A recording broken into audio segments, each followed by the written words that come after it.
मैं चाह रही थी कि इन 10 मिनट्स में मैं आप लोगों से थोड़ी सी बात ये कर लूँ कि आप लोगों को ये समझ आए कौन सी कॉमन मिस्टेक्स हैं जो हम करते हैं जब हम बच्चों को कोई भी चीज़ सिखा रहे होते हैं टू बी प्रोडक्टिव। आज के सेशन में आपको क्या समझ है कि क्या मिस्टेक करते हैं? आई थिंक हम खुद डिसिप्लिन होना सबसे पहले, और टाइम का की वैल्यू का पता होना मदर को वो बहुत इम्पोर्टेंट है। पहली बात तो ये कि हमें खुद टाइम की इम्पोर्टेंस का पता हो, प्रोडक्टिविटी का पता हो। आप देखिए बच्चों को हम कितनी दफ़ा चाह रहे होते हैं कि वो इस डिसिप्लिन में आ जाएं कि हम एक काम जो उनको कहें सिर्फ वो खुद करें।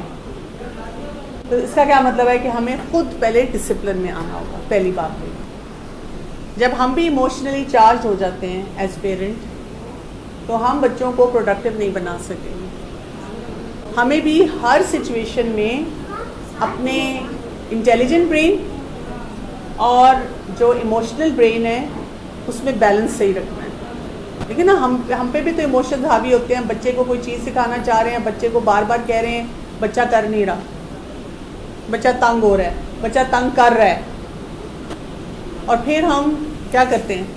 हमारे अंदर भी वो बच्चा आ जाता है, हम शाउटिंग शुरू कर देते हैं, कर्सिंग शुरू कर देते हैं। बिल्कुल, हम रॉन्ग रोल मॉडलिंग शुरू कर देते हैं। बिल्कुल, तो रॉन्ग रोल मॉडलिंग शुरू हो जाएगी तो आप बच्चे को वो मैसेज नहीं दे सकेंगे। बहुत से बच्चे जो पेरेंट्स को इमोशनली ब्लैकमेल करते हैं तो वो हमारे किस पार्ट ऑफ द ब्रेन को अफेक्ट कर रहे होते हैं, ट्रिगर कर रहे होते हैं या टारगेट कर रहे होते हैं अनइंटेंशनली। किस पार्ट को? इमोशनल ब्रेन को। ठीक है, जब वो आपको कहते हैं कि यू डोंट लव मी तो हमें रोना आ जाता है। हम कहते हैं मैंने तुम्हें पैदा किया, तुम्हारी रातों को जागी। हम इमोशनल जवाब दे रहे होते हैं उसको। मैं तुमसे मोहब्बत नहीं करती, मैं तो अपनी ज़िंदगी ख़त्म कर ली, मैं तो सब कुछ तुम्हारे लिए करती हूँ, मैं तो होती तुम्हारे साथ हूँ। तो हमें उस वक्त क्या करना चाहिए? इंटेलिजेंट आंसर क्या होगा? फॉरेन ब्लड सर्कुलेशन को किधर लेकर जाना है? इंटेलिजेंट ब्रेन में लेके जाना है, और इंटेलिजेंट आंसर कोई देना है। क्या इंटेलिजेंट आंसर होगा ज़रा भी सोचें। जब बच्चा कह रहा है यू डोंट लव मी या आई हेट यू, मैंने तो ये पूछा कि आपको ऐसा क्यों लगा कि मैंने तो ये पूछा। आपने पूछा कि जी आपको क्यों ऐसा लगा, बच्चे ने क्या जवाब दिया? उसने आपसे ये कि मैं जब आपसे कहता हूँ बाहर जाना है तो आप मना कर देती हैं कि स्ट्रीट में नहीं जाना, उसके घर नहीं जाना, और उसको आप कहती हैं कि इधर आ जाओ। उनकी मामा उधर अलाउ करती हैं, वो सामने साइकिल लेके ग्राउंड में भी चले जाते हैं, आप मुझे कहती हैं नहीं जाना। तो ये उसने इस तरह के रीज़न, जैसे आपने भी यही कहा ना कि वो कहते हैं कि आप बात नहीं मानती, उस पर आपने क्या कहा? मैंने से देखिए हर घर का अपना रूल होता है, ठीक है। मैं सेफ नहीं समझती कि आपको अनअटेंडेड मैं नहीं भेज सकती, या तो मैं खुद हूँ तो मैं आपके साथ चली जाऊँ, ओके फाइन। जब मैं साथ होती हूँ मैं आपको अलाउ करती हूँ, अब मैं नहीं हूँ मैं अलाउ नहीं कर सकती। ये जो पार्क है ये वॉकिंग ट्रैक है, ये साइकिल के लिए नहीं है। आप साइकिल लेकर गए, आप लोगों ने बहुत सारे लोगों को डिस्टर्ब किया, और दिस इज नॉट ओके। ठीक है, जब आपने ये सारे आंसर दिए बच्चे ने क्या जवाब दिया? काम थोड़ा सा काम डाउन था, लेकिन अपने अंदर कुछ सोच रहा था, लेकिन बोला। अच्छा, जब बच्चा इमोशनली चार्ज होता है तो आप उसको जितना मर्जी समझाओ, मेरे ख्याल में वो तो लाइक वो उसको नहीं भी लेते हैं ना। हमने एक्चुअली ये करना होता है कि अपनी भी ब्लड सर्कुलेशन को इमोशनल से इंटेलिजेंट ब्रेन में ले जाना है, और हमने उस वक्त बच्चे से बात करते हुए भी इंटेलिजेंट ब्रेन की तरफ उसकी सर्कुलेशन को लेके जाना है। एक तो जैसे इन्होंने लॉजिकल एक बात बताई कि लॉजिकली ये चीज़ है। कई दफ़ा बच्चे चुप हो जाते हैं, कई दफ़ा बच्चे जो हैं उस पर और भड़क उठते हैं, वही बातों को बहस में ले जाते हैं।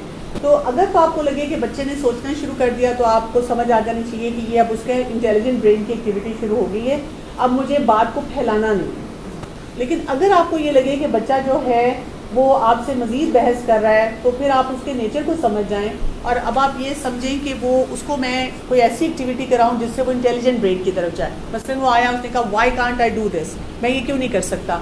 आपके वेरी इंटेलिजेंट क्वेश्चन, आप बताएं मुझे आपका क्या ख्याल है।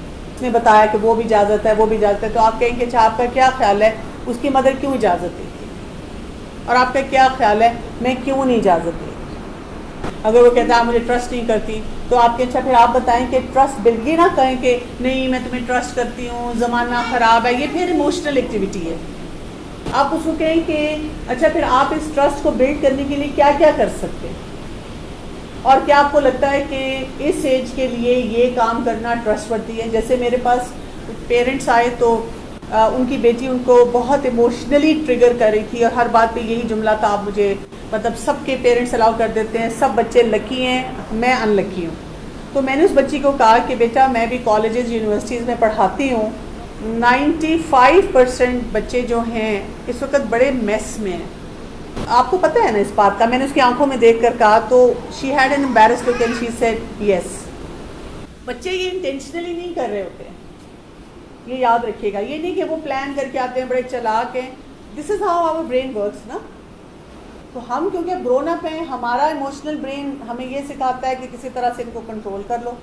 उनका इमोशनल ब्रेन ये कर सिखाता है उनको, वो उनकी एज का तकाजा है कि किसी तरह से लिवरेजेस ले लो, डिफेंसिव नहीं हो और ऑफेंसिव भी नहीं हो, ना गुस्से में आए। आपको गुस्सा आया, आप सिर्फ ये बोल दें कि मैं बहुत इस वक्त अपसेट हूँ, मुझे ये बात बिल्कुल ठीक नहीं लग रही और मुझे स्पेस चाहिए। अगर बच्चा बदतमीजी कर रहा है आप उसको कह सकते हैं कि आप इस वक्त मुझे अपसेट लग रहे हैं, मुझे लगता है this is not the right time to discuss it.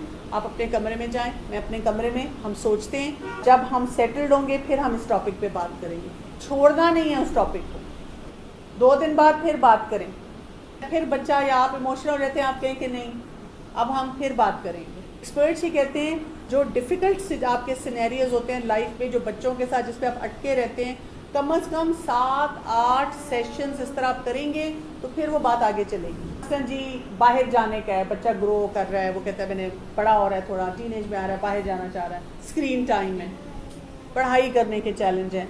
आप जब पहली दफ़ा बात करेंगे दोनों का इमोशनल ब्रेन, जब भी इमोशनल ब्रेन चार्ज हो गया तो आप वहाँ पे उसको पॉज कर देते हैं। आप कहते हैं the topic is not close, but क्योंकि मैं आप या हम दोनों इमोशनली चार्ज हो रहे हैं तो will not talk about it, we want to do an intelligent activity. फिर बच्चों को 1-2 दिन बाद, 4 दिन बाद, हफ्ते बाद फिर बैठते हैं, सेटिंग अच्छी कर लेते हैं। यहाँ तक एक्सपर्ट्स कहते हैं जब बच्चे को कोई मज़े की चीज़ खिला रहे हो तो उस वक्त बात शुरू करें। हम बच्चे के मज़ा किरकिरा करते हैं क्योंकि हम फिर इमोशनली चार्ज होकर बात करते हैं, हाँ भी क्या सोचा, और फिर वो इमोशनल तरीके से करते हैं तो वो फिर बच्चे हमारे साथ कहीं जाना आना भी नहीं चाहते। जनरली बैठे हैं, वैसे बैठे हैं, आप उनसे कि अच्छा हम वो बात कर रहे थे तो would you like to talk about it now because I want to reach some conclusion. आप नोट करेंगे कि जब आप इंटेलिजेंट ब्रेन से एक्टिविटी करेंगे तो बच्चे घबराएंगे बात करते रहे, क्योंकि बच्चों को समझ आ जाएगी कि माँ को हम ट्रैप नहीं कर सकते।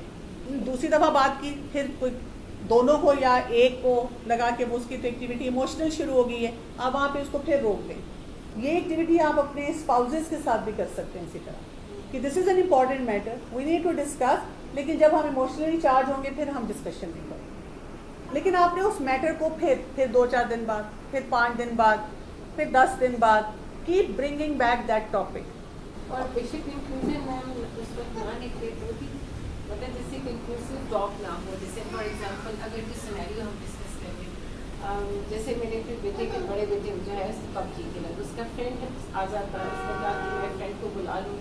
जैसे एक्टिविटी एक हो गई ना, बच्चे ने एक्टिविटी कर ली, आपको लगा कि वो ओवरबोर्ड हो गया, अब उस वक्त ना उससे कुछ कहें, वो एक्टिविटी हो गई। जब वो नेक्स्ट टाइम अपने फ्रेंड को बुलाएगा तो आप पहले से, अब आपको समझ आ गई कि आपने गोल सेटिंग सही नहीं की थी, अब आप उस वक्त उसको पहले से बता दें कि बेटा आप मतलब 1 आवर तक खेलेंगे, 2 आवर्स तक खेलेंगे, इतने टाइम के बाद मैं आपके कमरे में आकर बता दूंगी आप लोगों को कि इतना टाइम रह गया आपका। ये बच्चे फिर आहिस्ता आहिस्ता ट्रेन होना शुरू हो जाते हैं। उन्होंने कहा फिर हम क्या करें, मैंने कहा आप लोग वॉक कर लेंगे, गर्मी बहुत।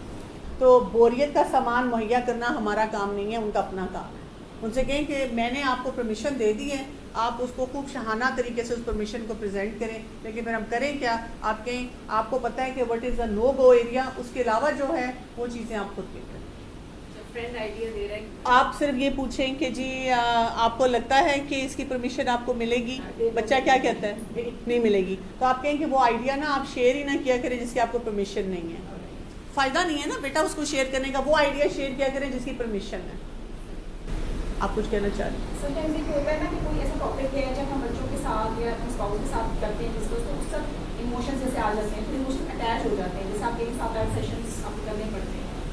तो ये होता है ना कि आप 2-3 दिन बाद आप दोबारा उस टॉपिक को छेड़ेंगे तो बच्चे भी, क्योंकि आप अटैच हो गए ना उस टॉपिक के साथ, वो इमोशंस तो साथ, जैसे ही वो टॉपिक आया आपको साथ ही वो इमोशन भी आते हैं, ये भी होता है। ये तब होता है जब आप ओवरऑल अपने इमोशंस पे वर्क नहीं कर रहे होते। अगर आप अपने इमोशंस पे वर्क कर रहे हैं तो this is tried and tested technique. मसलन आपने जब उसको टॉपिक को पॉज किए, आप अगले 3 दिन के लिए इंटेलिजेंट एक्टिविटीज़ ज़्यादा कर रहे हैं, बजाय इसके कि आप उसका जो है ना गम मना रहे हैं कि मेरे बच्चे ने मुझे ये कह दिया और इसकी हिम्मत कैसी हुई और हाँ इसके साथ आगे ये होगा और फिर ये काम करेगा और फिर ये चीज़ ऐसे हो जाएगी। अगर आप ऐसी एक्टिविटी शुरू कर देंगे फिर आपको प्रॉब्लम होगी, लेकिन अगर आप इंटेलिजेंट एक्टिविटी करेंगे फिर प्रॉब्लम नहीं होगी। बच्चे ने समझ लिया कि एक चीज़ पे याद है कि हमने ठीक है स्क्रीन टाइम 30 मिनट्स है, लेकिन जब वो हम लाइक टाइम खत्म हो जाता है फिर बच्चा वो चीज़ देता नहीं है या उस चीज़ से हट जाता है, फिर उसको कैसे अगले दिन ना उसके टाइम काट लें। शुरू में रूल सेटिंग करें ना, एक मीटिंग कर लें, रूल सेटिंग करें, बैठें, डिस्कशन करें और ये सेट कर लें कि भी इतना टाइम है और उस पर डिस्कशन नहीं फिर फर्दर होगी। हम क्योंकि खुद बच्चों को हैंड ओवर करते हैं चीज़ें, जब हम दे देते हैं ना फिर वो लेनी मुश्किल हो जाती है। तो पहला जो स्टेप है ना वहीं पे ब्रिज रखें, वहीं पे डैम बनाएं। तो ये देनी ही नहीं है पहले ना, जितना आप उसको पहले से वो कर लेते हैं तो जब हम देते जाते हैं लीवरेजेस देते जा रहे हैं, बच्चा सोचता है इनकी आदत है ये ऐसी बातें फिर अपना खुद समझना शुरू हो जाता है कि नहीं आपको और या हम इमोशनल ब्रेन से उसको डील कर रहे होते हैं, बोल रहे हैं, बातें सुना रहे हैं, कहते जा रहे हो, ले भी नहीं रहे।